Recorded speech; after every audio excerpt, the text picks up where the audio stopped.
your weekly horoscope with Jerry and Matt.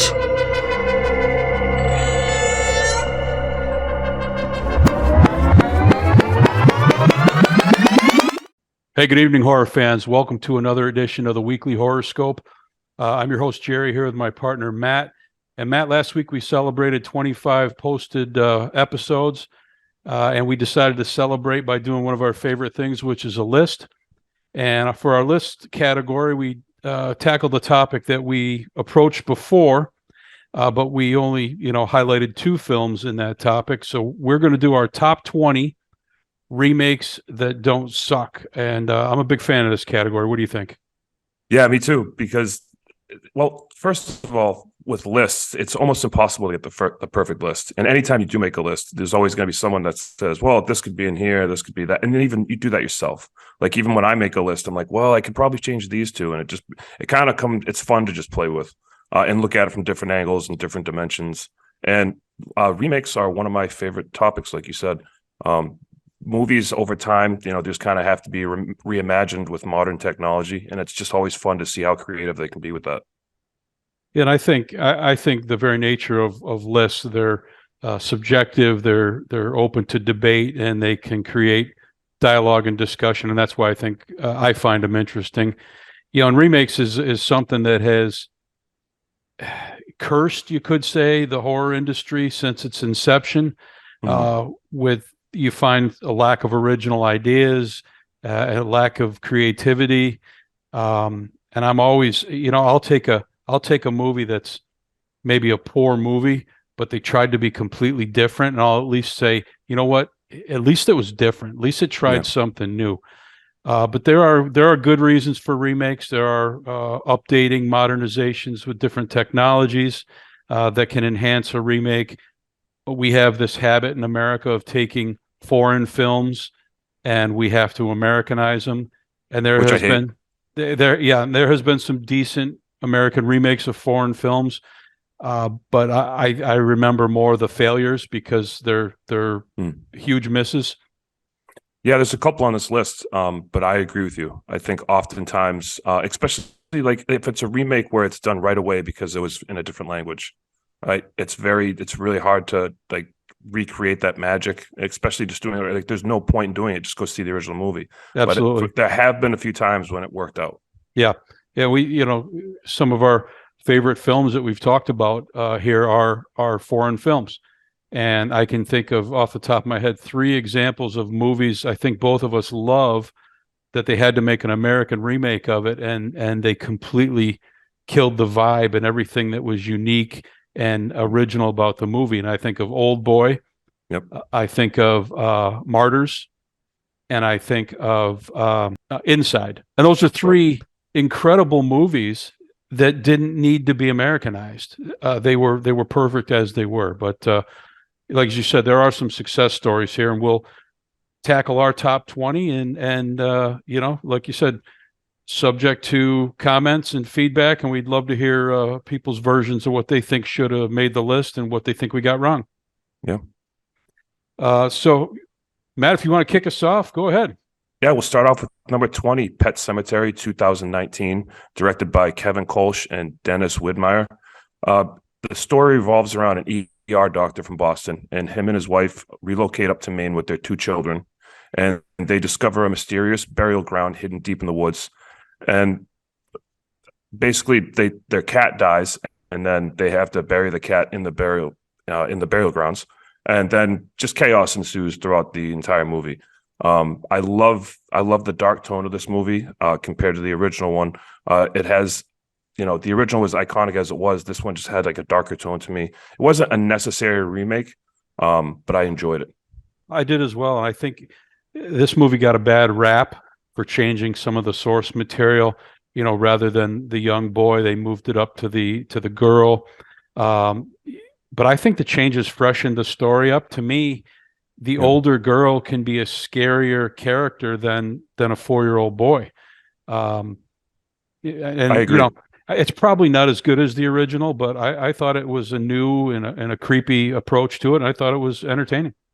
Yeah, I don't mind when there's certain things that are changed in movies where it doesn't really affect the essence of the movie, but it's kind of giving it like a new kind of a spin. It's not like they're trying to shoot it shot for shot. So Exactly, exactly. And then there's another shot for shot. They remade Psycho and reproduced it shot for shot. It's like, what is the point of that? And, right, and spoiler alert, that didn't make our list because right, it was an abject failure.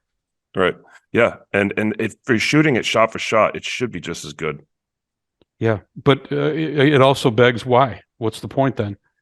Right, You're not bringing anything new, and you're not going to outshoot right. Hitchcock's original. So it just screams money grab to me. But Yeah, I agree.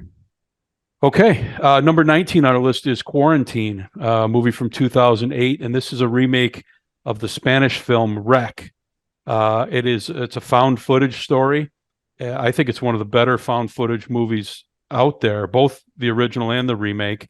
And it's a story involving a mutated virus within the confines of an apartment building. And a news reporter is doing a ride along with a fire department. And the American version, in the Quarantine, it's the always entertaining Jennifer Carpenter. And the fire department's dispatched to this building not knowing what they're getting into. And it has really creepy, really good special effects. There's some good scares in there. It's really, really well done. It's kind of has you on your edge of your seat, and with a really satisfying conclusion. I think again, it's probably not quite at the level of Wreck, but it's a very solid, very enjoyable film. I thought it was well done. Yeah, and I love Jennifer Carpenter. She's great. What I love about this movie is the found footage, behind the scenes style cinematography, like kind of like almost like the wedding camera footage or something, like how they're just back there with the fire department, just kind of like casually hanging out. I really love that angle that they took on this and just kind of kept that pace the entire movie. And it's just real dark. There's a lot of like dark scenes in there. I thought it was just filmed really well. And there's Agreed. no music. Didn't notice. I was too busy being on the edge of the seat, biting my fingernails. Yeah. No, good flick.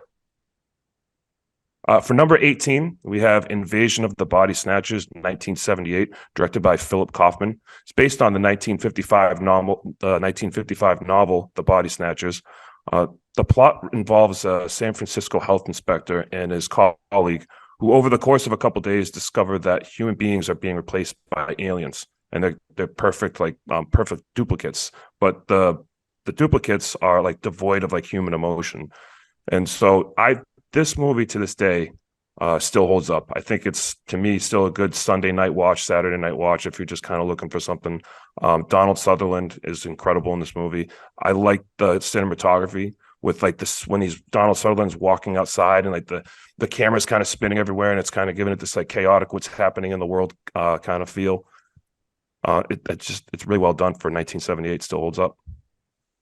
Yeah, I agree. It really does, and it's a perfect metaphor for McCarthyism and that paranoid and the mistrust of your neighbor and what's really behind the facade.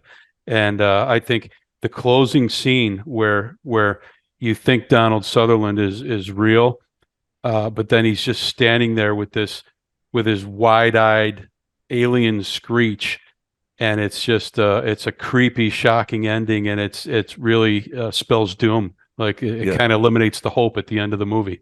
And that's one of my favorite horror shots of all time. I love that scene. Just that one still where he's pointing and he has that screech shot. I'll always love that. Yeah, it's iconic. Yeah, it's a good one. Okay, number 17, we have Night of the Living Dead from 1990, and this is our first of what we're going to find is several George Romero remakes. George actually is producing on this film, and longtime friend and makeup man Tom Savini makes his feature film directorial debut, and he had done some TV episodes, Tales from the Dark Side, with George, and George encouraged him to do this movie. It's colorized, of course, the original being, black and white, famously, and the gore is ramped up for the modern audiences. And some subtle changes were made in the original film. The character of Barbara's a very weak female character, and she's just basically screeching and being in the way most of the time, and almost to the point of annoyance. And here they strengthen her character. She actually has a solid backbone and a solid role in the movie. I love her character in this movie. More of a final girl type of mentality, which was a good change. Tom Savini, he claims that studio interference changed the movie a lot, and it only ended up being about 40% of his vision. If you can find out there, I'm told there's an unrated version that truly gets into what he was trying to show. But here's a film where it's impossible to match the groundbreaking and world-changing original. And I think we've talked a lot about, what's the birth of modern horror, and you could point to Psycho maybe, but for the era of gore and just hardcore that we've come into, I really think the world is pre-Night of the Living Dead and Night of the Living Dead on. I really think it's that much of a game changer. So he was never going to top that, of course, but I think it's a really solid and enjoyable update. I thought it was entertaining very very much. Yeah, it's a fantastic reimagining. There's a lot of shots that are done just the same. They pay homage to the original, but it has a much different feel with that wide color cinematography. And like you said, Barbara's arc, her story, I think she's way better. I love the point of no return. She finally becomes the savage, and just does what she has to do. I love that. It just makes it enjoyable to watch. And it seems that we're going to encounter Romero on this list, and at first it struck me as what an oddity. And then when you think back, and there's a couple factors here, you think that Romero was always working with small budgets. Yep. And he worked, the peak of his career was so long ago, and he was so brilliant that his movies really lend themselves to these reimaginings. So we're going to encounter him quite a few times, but that kind of made me reflect on, geez, why are there so many Romeros on here? And I think there's good reasons for it. I agree. Yeah, he was brilliant. Just exactly what you said. He was brilliant, had the budget constraints, and years later, people are looking at the art that he created, and they were like, oh my God, it stands the test of time. This should be redone. Yep. For number 16, we have Last House on the Left, 2009. It's a revenge horror film directed by, I'm probably going to mess his name up, but Dennis Aladius. It's his directorial debut. It essentially tells the story of two girls that get assaulted by a family of insane people. And then those people come across the parents while seeking refuge in a storm while they were chasing those girls down. And then revenge ensues. This movie it's very heartbreaking and vicious. And, these types of movies are really tough to watch. And I usually only watch them about once, but they really leave a heavy impression with their brutality. Yeah, I really like revenge movies as a rule. In this one, it's got better production values. Again, we're talking the original was filmed in 1972 with budgetary restraints. Wes Craven and Sean S. Cunningham, who both went on to be huge successes in the horror industry, but it's really their first dip of the toe into the water. But it's, this film doesn't shy away from the brutality. Again, I would say it's probably not the equal of the original, but a decent modern update. Yeah, and Wes Craven wanted it to be remade. He wanted to see what someone could do with a bigger budget. So he was behind it. Yeah. Good. Well, number 15, we actually have back-to-back Wes Craven remakes here on our list, where we are talking about The Hills Have Eyes from 2006. And the original is a movie that we've covered previously. And I think the remake, it was a perfect movie to remake because they took the grungy dirtiness of the 1977 original, and it's really modernized with hardcore gore and violence, and most of it hits as intended. It's a brutal movie with some uncomfortable scenes that really have that hardcore horror appeal. I will say there's little room for the casual horror fan in here. If you don't like the hardcore stuff, you're probably not going to go to this movie. But for what it is, I thought they really did it well. It was kind of in that torture porn era of horror, and it kind of revels in the hardness of it. but Craven's original concept is still holds true in it with the tribal family in the woods and the government testing area, the forgotten people, if you will. I really think that still holds true. And if you had me sit down and rewatch one, I'd rather rewatch this than the original. And that may be sacrilege to some, but I just think it's an entertaining and good update. Yeah, I agree. I believe I saw this movie when I was in college, and I remember thinking, "Whoa, more of that!" Like this movie's a lot. It's a lot more gore than the original, but it's still that very gritty. It's turned up to volume 10 with the intensity. It still keeps the original idea of that family being placed in a state of carnage, and then having to choose what they need to do to survive. What most normal people wouldn't do. They have the really uncomfortable baby scenes. It's great cinematography for a desert movie. I think it's shot really well. This is just a really good movie. Yeah, agree. For number 14, we have The Ring 2002. The Ring 2002 is an American psychological supernatural horror directed by Gore Verbinski. It is a remake of Hideo Nakata's 1998 film Ring. And the movie centers around Rachel Keller, a journalist who has to figure out a way to escape her own death after watching a cursed videotape that seemingly kills everyone after seeing it after 7 days exactly. So this really creates this tension against the relationship with time. And one of the strongest points I like about The Ring is that it never even explains the nature of the videotape. It just exists. And then all of the rest of the movie just focuses on the surrounding horror and disturbing imagery throughout the movie. It's very dreary. Yeah, mystery within the horror. And this was part of and probably the cause of the big wave of what they call J horror, with American remakes of Japanese and Asian horror. It's also one of the highest grossing and best known horror remakes. It won awards at the Saturn Awards, the MTV Movie Awards, and the Teen Choice Awards. So this was a huge hit. Yeah, I loved it. And to this day, I still love the imagery. I think it's going to hold up for a long time. Yeah. Yep. Good movie. Great. Lucky number 13. We have The Blob from 1988, directed by Chuck Russell, who did Nightmare on Elm Street Part 3, Dream Warriors. And this movie was also written by Frank Darabont. So I consider this to be an underrated gem of 80s horror. Instead of replicating the B movie charm of the 1958 Steve McQueen original, this is a slick and gory, action-packed modernization. I really like where they took it. You have Kevin Dillon strutting around with, the stereotypical teen angst mixed with equal parts mullet. And the film never takes itself too seriously, but the twists and changes from the original make it very enjoyable and a really entertaining watch. I think this is a very underrated movie. Yeah, I agree. To me, it's very iconic, like you said, to the 80s. It's that I love the monster that's faceless. It's like this. The monster is like an ooze. I really enjoy how that just kind of makes it seem like gives it more of a sinister, eerie feel to it.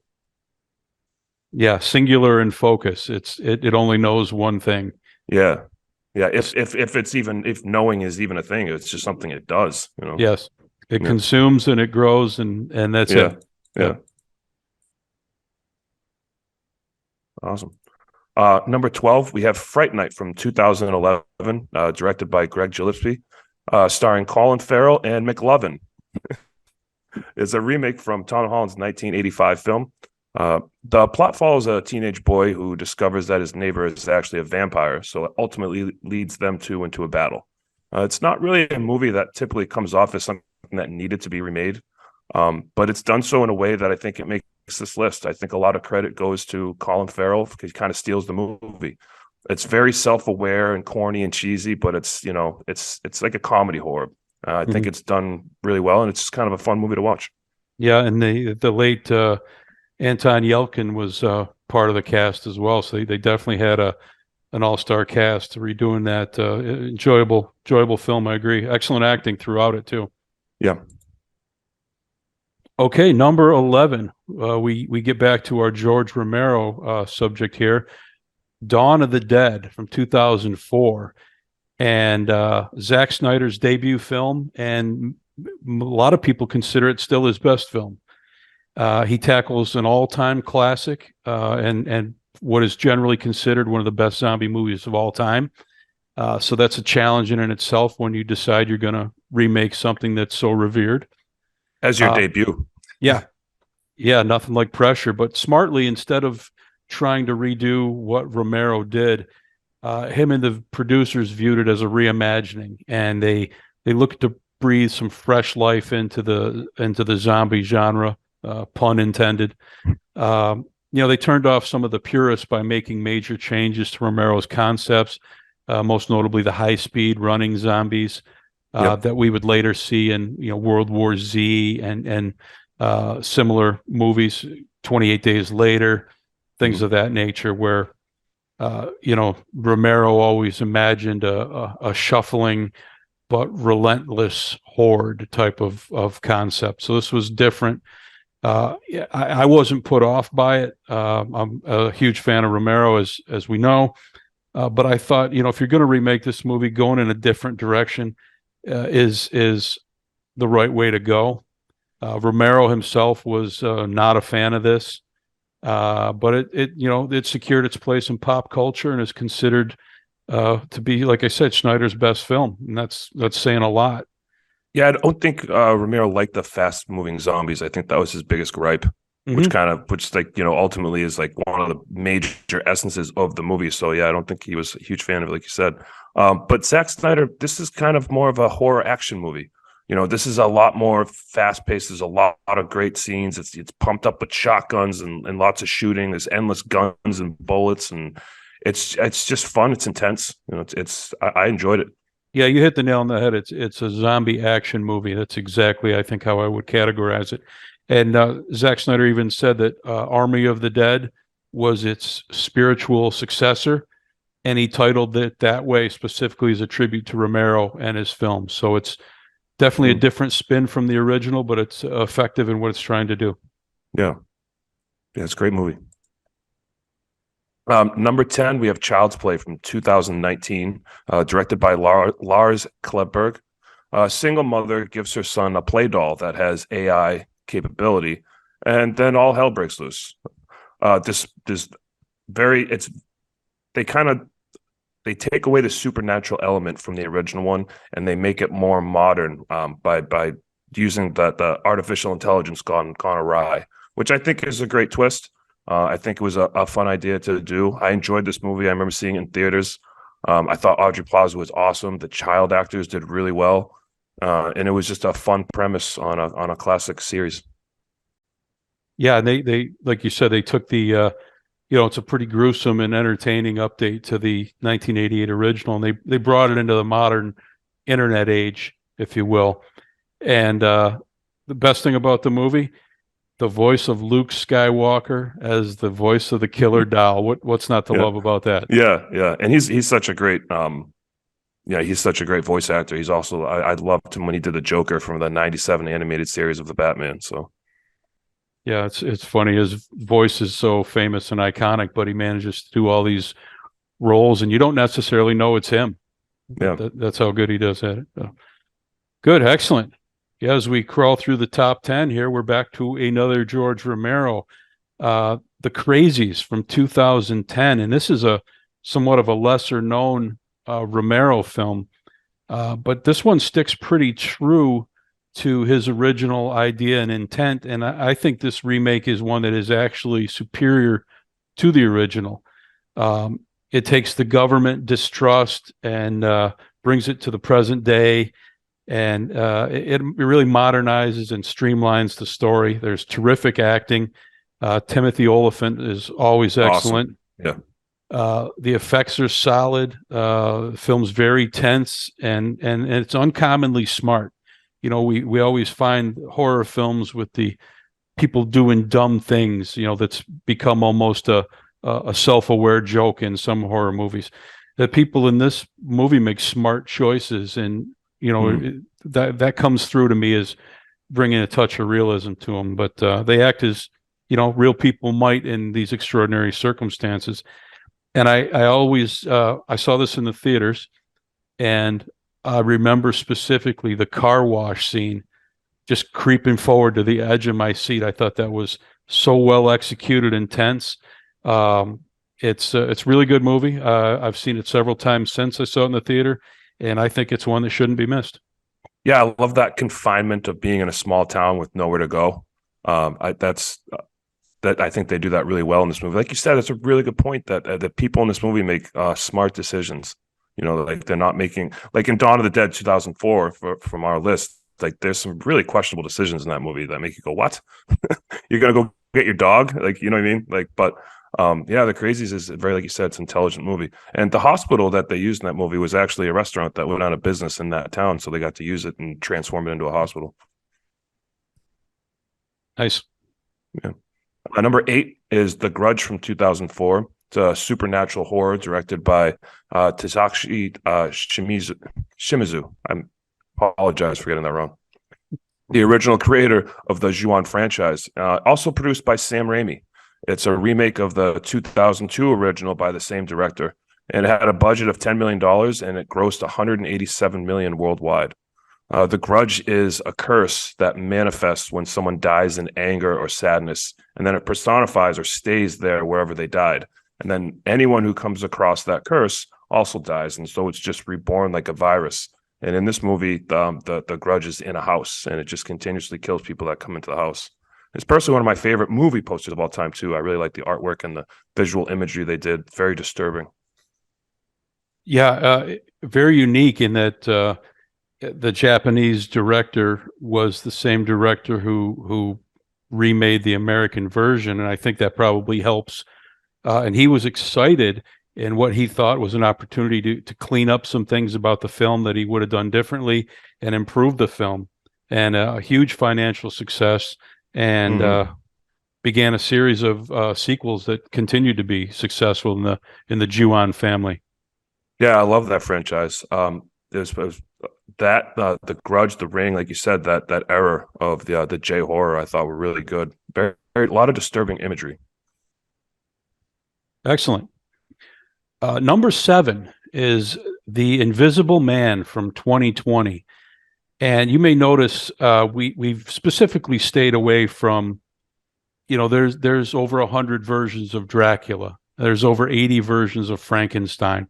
That's almost a show or a category unto itself. It's like saying I like Spider-Man comics. It's like, yeah, there's a million of them. When you look at the universal classic horror, the Mummy, the Wolfman, and you have the originals, and you have sequels, and you have remakes where they're all brought together, and then you have the Hammer versions of all those movies in the 50s and 60s. Then you have some modern retellings.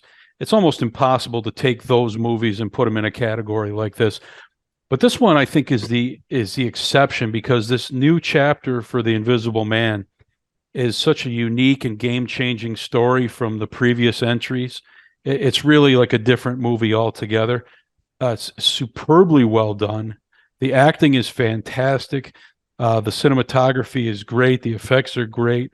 Elizabeth Moss she's a tremendous actress, and she's fantastic in this tale. And this is one of those stories where you're so frustrated because you as the viewer know the truth that the main character is trying to relay, and nobody in the movie believes him. And those movies. Yeah, Alfred Hitchcock called that the bomb under the table, I believe, at that principle where the audience knows something but the people don't in the movie. Right. Yeah, and Lee Whannell is the director and did a fantastic job. There's a lot of modern cat and mouse games with twists and surprises, and this movie was the COVID victim. It was the last movie I saw February 2020 in the theaters, because I like to go to movie theaters every month. It was the last movie I saw, and then it took me almost 2 years to get back to the movie theater. It got released, and 1 week into its release, everything shut down. It still managed to make $144.5 million on a $7 million budget, and it appears on 51 different critics' top 10 list for 2020. I think this is a fantastic movie and something I've rewatched several times. Like you said, the acting is just superb. When the movie was over, I was like, someone call her and make sure she's okay. Like, because it's really at its heart, it's about domestic abuse. And she just like really dwindles. Her character just really dwindles. And her sanity, it just gets crushed. And what I love about this movie, it had me on the edge of my seat, is every shot, you're wondering if the Invisible Man is in the room. Mm-hmm. Even when there isn't, like, you're still kind of like squinting and trying to look for hints and clues. And like they have these really good still moments where you're like, wait a second, is something about to happen? Is there someone else in the room right now? And I thought that every single shot of the entire movie, and I was like, that's a good trick they played on me, because they have you thinking that. The restaurant scene is like the culmination of that. And if you've seen the movie, you know what we're talking about. But the restaurant scene is one of those oh my God moments that they've been building up to, and it really took the story to a whole nother level. I just thought it was well done all around. Yeah, I love that movie. For number 6, we have I Spit on Your Grave, 2010. It's a graphic rape and revenge horror movie, remade from the controversial 1978 film. The novelist Jennifer Hills, she travels from New York City to Louisiana to work on her new book in privacy. And she's sexually assaulted and tormented by 5 men. And then she ends up getting revenge, and there's 5 gruesome kills. There's one with the bear trap and the crows pecking the guy's eyes out. The other one is drowning in a tub of lye. The other one is removal of teeth and penis while the guy bleeds out. And then the final one is the shotgun up the butt that kills 2 people. And this is a very, very visceral, vicious movie. Yeah, I remember seeing the original when I was probably way too young to see it, and of course, on the VHS tape that you could rent, it showed how it was banned in 81 countries, and it felt like something you shouldn't be watching, and it also ran at drive-in theaters under the title Day of the Woman. But it was a highly controversial, and this is probably our most controversial entry into our list because it's a controversial movie. It's one of those where it's going to turn off a lot of people. A lot. And a lot of people are probably going to think, oh my God, this shouldn't be 6 on your list. But if you're looking for effectiveness and visceral brutality, you got it here. Yeah, I mean, it does what horror movies are supposed to do. It incites visceral reactions from the audience, and it doesn't do it with anything supernatural. And it pushes you to cheer for murderous vengeance, and it leaves you questioning yourself, like, I'm cheering this on. What's wrong with me? Right. Yeah. Why am I exactly? Yeah. So it kind of makes you question your own morality watching it, and it's uncomfortable. It's a great horror movie. All right. Number 5 is a movie we've talked about previously on this show. Let Me In 2010. And this is Matt Reeves directed the American version of Let the Right One In, which was a Swedish film from 2008. And we lovingly covered this before. It's one that sticks with us due to the effective storytelling, outstanding acting, particularly by the kids, the great cinematography that stays with you long after the film. I think this is a real high achievement and evokes emotion from you, sympathy and compassion for the characters from all angles, and wonderfully balanced moments of horror and death with the tender and touching moments. I think this is a great movie. It's one of my all-time favorite remakes and deserves its place in the top 5. I agree 100%. I think it's one of the most unique vampire movies I've ever seen. And like you said, it just has, several tones where it's dark, it's tender, it tells a good story. It's well acted. I think it has beautiful cinematography. And like you said, it's one of the best remakes they ever did.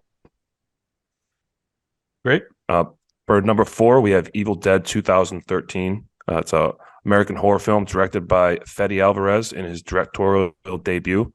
Remake that had to be redone, in my opinion.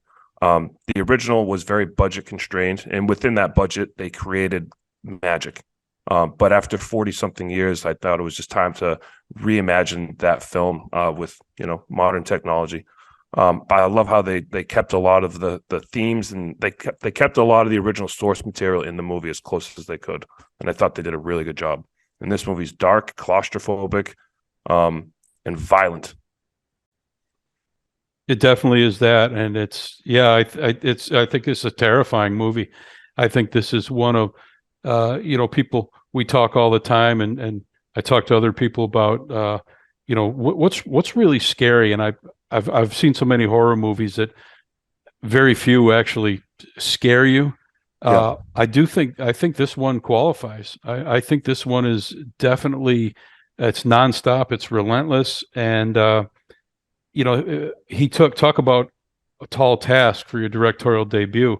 Evil Dead is revered in the horror community, but they changed the story, and they ramped up. If you could even imagine, they ramped up the violence and mayhem. Yeah. And it's I think we talked about this before. This establishes Evil Dead as perhaps the best horror franchise of all time, and Fede Alvarez is certainly a director to pay attention to. Absolutely. Yeah. And like you said, just a very scary movie. I have a friend. We've seen a lot of horror movies together, and he won't watch this movie again. He's like, no, I'm all set. Yeah, I'm good. Like, he's like, that movie pushes it. And I was like, I know. He probably won't use a nail gun anymore either. Oh. Or lick his knife. He used to do that. Yeah. Okay. Number 3. We're really into the heavy hitters here at this point. For number 3, we have It from 2017. Director Andy Muschietti takes the beloved book and the 1990 miniseries, and he full-on embraces the R-rated dark nature of the source material and makes just one hell of a movie. It's anchored by fantastic child actors and a truly epic Pennywise the Clown. The movie never fails to entertain. It leaves you on the edge of your seat. There are great effects, great character development. There's even a little humor in there. It's just truly a gem of a movie. It's the highest grossing horror movie of all time, and it deserves to be. It tells a great story. It doesn't miss a step. I think Stephen King writes nostalgia better than almost anything else that he writes. And the nostalgia piece of this with the young kids growing up is captured beautifully in this film. Great film. Yeah. Yeah. I couldn't agree more. I saw this movie in the theater twice, and I rarely do that. But I had to see it twice. This movie isn't just a remake that doesn't suck. It surpasses the original, in my opinion, which is a tall order, because the great Tim Curry, and I mean, it was a classic movie. I saw it a bunch growing up as a kid. And I think this one just on every level is better. It's just better cinematography, better acting. Pennywise, it's almost like comparing Jack Nicholson Joker with the Heath Ledgers. Like, it's just leaps and bounds different. It gets a lot more darker. Yeah. And I think, like you said, this movie it knocks it out of the park. And I think I agree wholeheartedly. I think, the 1990 film basically being shown as a miniseries on television with this source material really created restrictions. I think they did a good job with what they could do. But Right. This movie just says, okay, let's go hardcore to the source. And they didn't pull any punches. Yeah. Yeah. It's a gritty story, and I think they did it really well. Definitely an awesome remake for sure. Number 2 is The Fly, 1986. It's an American science fiction horror film, directed and co-written by David Cronenberg. A remake from the original 1958 version that was starring Vincent Price. The Fly revolves around a brilliant scientist who invents a teleportation device in his house, and he decides to test it on himself. And unbeknownst to him, a fly enters the teleportation device with him at the same time.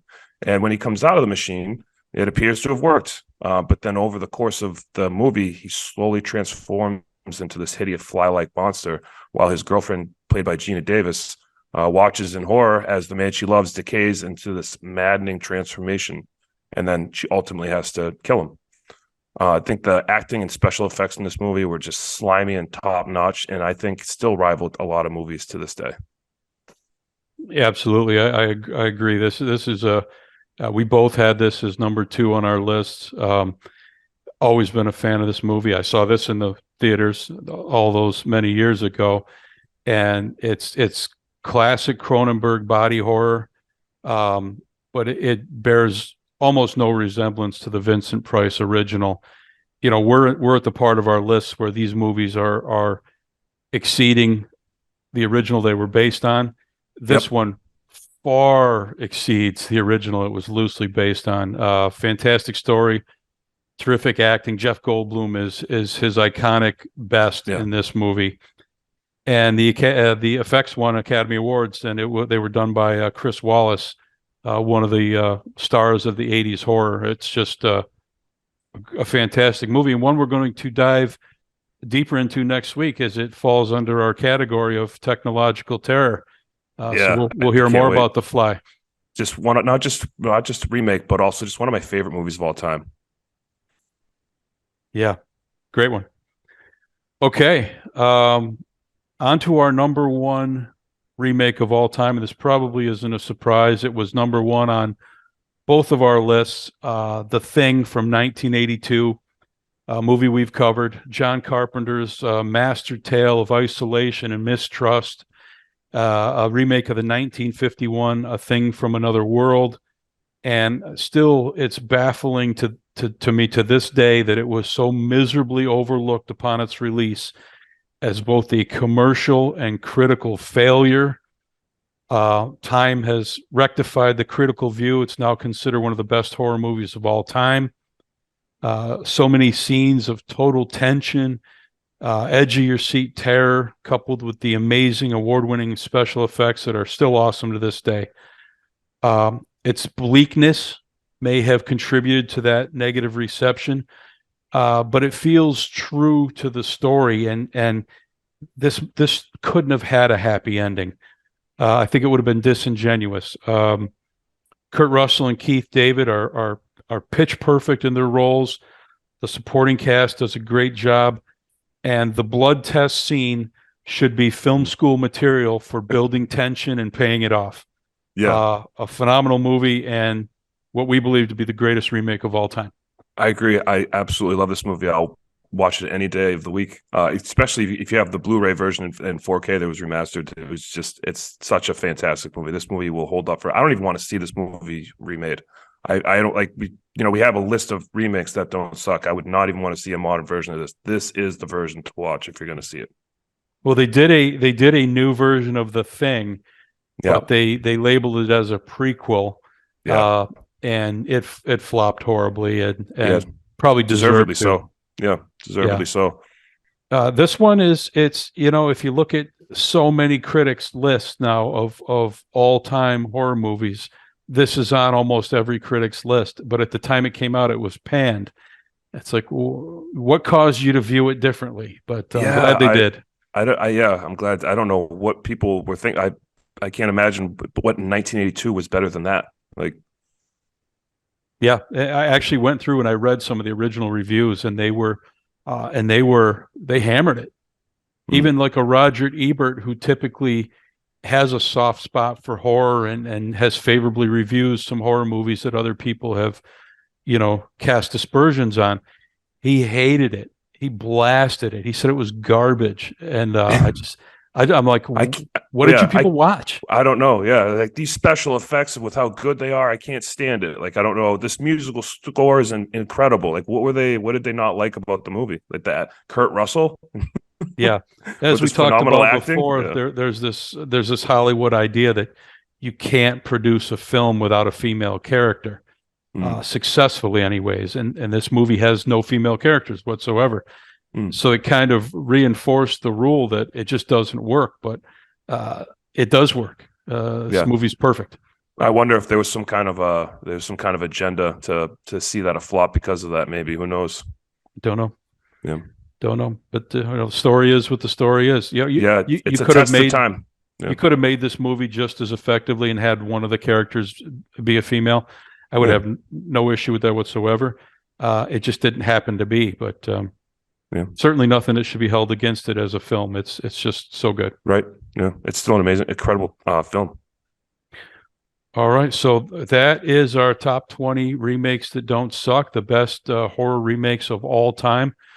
We'd love to hear your feedback. If you agree, disagree, or have some films you thought we should have thrown in there, you can email us theweeklyhoroscope@gmail.com, or you can comment on TikTok, on YouTube, on Facebook, anywhere you find us. We'd love to hear your feedback. We'd love to hear if there's a topic you'd like us to cover or a movie you'd like us to tackle. We'd go after it for you. So that's our show this week. As we said, next week we're going to be talking about technological terror. We got a couple uniquely different movies that we're going to dive into, and look forward to that. So that's our show for this week. This is the Weekly Horoscope. I'm Jerry. That is Matt, and we'll see you next time. Thank you. All right. Thanks, Jerry. Thank you, everyone. Your weekly horoscope with Jerry and Matt.